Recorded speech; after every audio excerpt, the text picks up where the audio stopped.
കേരള സർവകലാശാല കലോത്സവത്തിൽ കോഴ നൽകി വിധികർത്താക്കളെ സ്വാധീനിക്കാൻ ശ്രമിച്ചത് എസ്എഫ്ഐക്കാർ തന്നെയെന്ന ആക്ഷേപം. കോഴ നൽകാൻ മൗന അനുവാദം നൽകിയത് സിപിഎം സംസ്ഥാന സെക്രട്ടറി എന്നും ആരോപണം.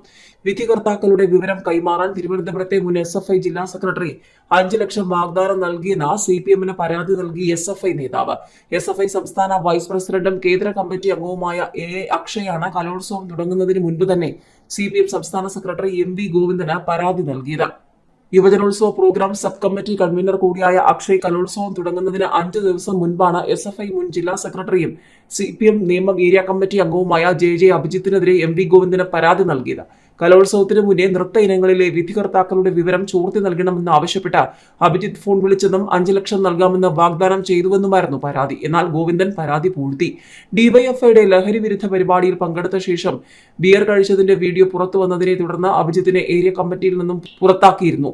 എസ്എഫ്ഐ നേതാക്കൾ തന്നെയാണ് കോഴയ്ക്ക് പിന്നിലെന്ന ആരോപണം കലോത്സവത്തിലെ സംഘർഷത്തിനിടെ ഉയർന്നിരുന്നു. തിരുവനന്തപുരം ജില്ലയിലെ എസ്എഫ്ഐ നേതാക്കളും സർവകലാശാല യൂണിയനും തമ്മിലടിച്ചപ്പോഴാണ് ഇക്കാര്യം പുറത്തുവന്നത്.